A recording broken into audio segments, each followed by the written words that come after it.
Have you ever wondered how a wolf could become a creature of the sea? This is not a tale from a fantasy novel, but the real-life story of the coastal wolves of British Columbia.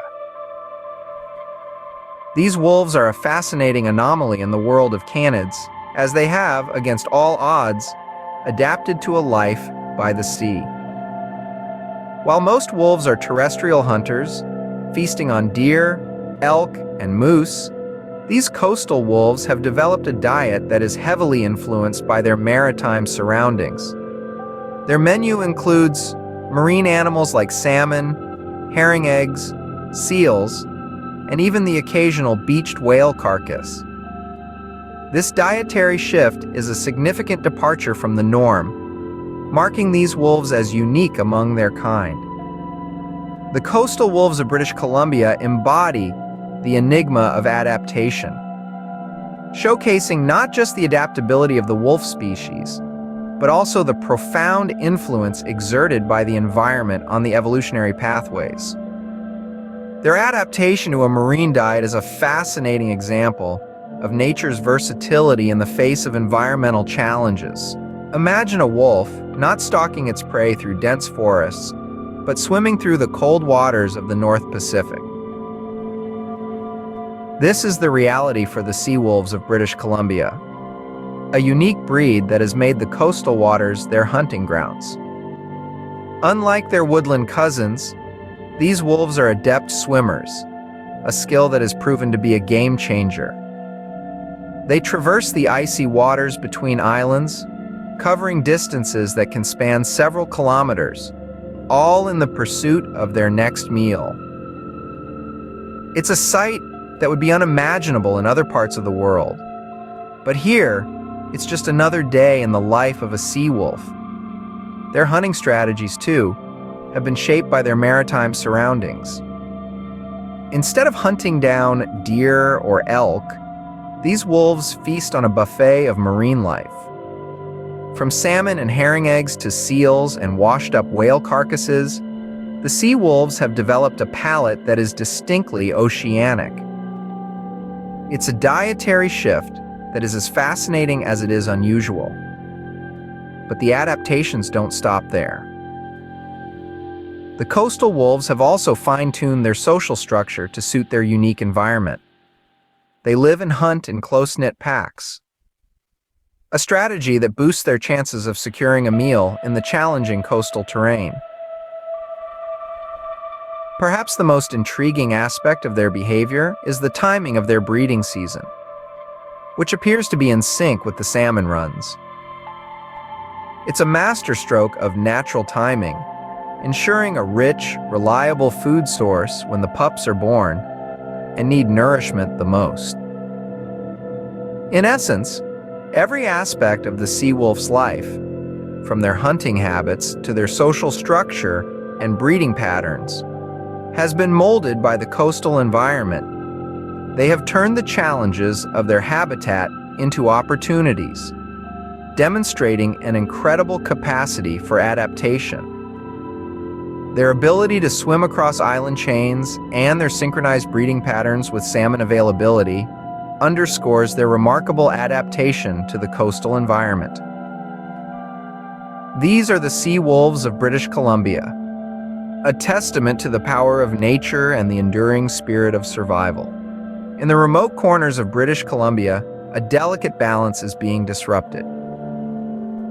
Nestled in these wild terrains, the coastal wolves, or sea wolves as they are often called, find themselves in a precarious situation. Their survival hangs in the balance, threatened by the very environment they have so masterfully adapted to. These wolves inhabit some of the province's most remote areas. Their isolation, once their shield, is now rapidly becoming their Achilles heel. These far-flung regions, rich in natural resources, have caught the eye of industries like logging and mining. The once tranquil islands and serene coasts that the wolves call home are now echoing the sounds of machinery and the footfalls of increased human activity. The coastal wolves are not just another species on the brink. They are an ecological curiosity, a testament to the marvels of evolution and adaptation. They are the guardians of a unique ecosystem, their survival intricately linked to the health of their maritime surroundings. But as their habitats shrink and fragment, so do their chances of survival. Their marine diet, once an evolutionary advantage, could turn into a disadvantage if the oceans they depend on are polluted or overfished. The very adaptation that sets them apart could now be their downfall. Conservation efforts in these areas, therefore, are not just crucial, but urgent. The threats facing the wolves are not isolated incidents, but part of a broader pattern of environmental disruption. Protecting these wolves and their habitats means preserving a unique piece of our world's biodiversity. But it's not a lost battle. Every tree that remains standing, every island that remains untouched, every piece of legislation that prioritizes conservation is a small victory. These efforts are not just about saving a species, but about safeguarding an ecosystem, and ultimately, the balance of life itself. The survival of these sea wolves acts as a poignant reminder of the broader implications of human activities on sensitive habitats.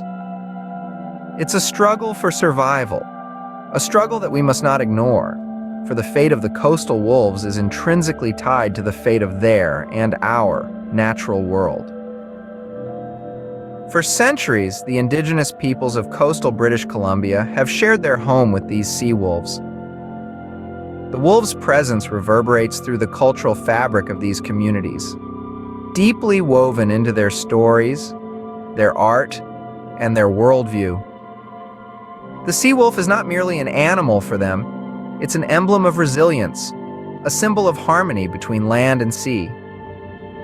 In the local mythology, tales of these coastal wolves abound. Often, they are portrayed as wise and resourceful creatures, mirroring their real-life adaptability. These stories, passed down through generations, serve as a reminder of the delicate balance of life in this unique coastal environment. Artistically, the sea wolves also leave their mark. From intricate carvings on totem poles to vibrant drawings on ceremonial robes, their depictions capture the spirit of the coastal wilderness. Their relationship, one of respect and coexistence, is a testament to the interconnectedness of humans and nature. The story of the coastal wolves is not just about wolves, but about adaptation, survival, and coexistence. Their tale is a fascinating one, showcasing the remarkable adaptability of nature. Unlike their terrestrial counterparts, these coastal wolves have evolved to thrive in a marine environment, their diet consisting largely of marine animals such as salmon, seals, and even washed-up whale carcasses. This ecological adaptation is a testament to the flexibility of canid species. But their story is also one of survival. Inhabiting some of the most remote areas of British Columbia, these wolves face threats from logging, mining, and increased human activity. It's a delicate dance of life they perform, with conservation efforts playing a pivotal role in maintaining the balance. And let's not forget the cultural ties. To the indigenous peoples of coastal British Columbia, the sea wolves hold significant cultural value, often featured in local mythology and art. As we marvel at their resilience and adaptability, we are reminded of the intricate dance of life and the profound impact of environment on evolutionary pathways. What is your favorite aspect of these amazing wolves? Let me know in the comments. Thanks for watching. Until next time, stay curious and keep learning.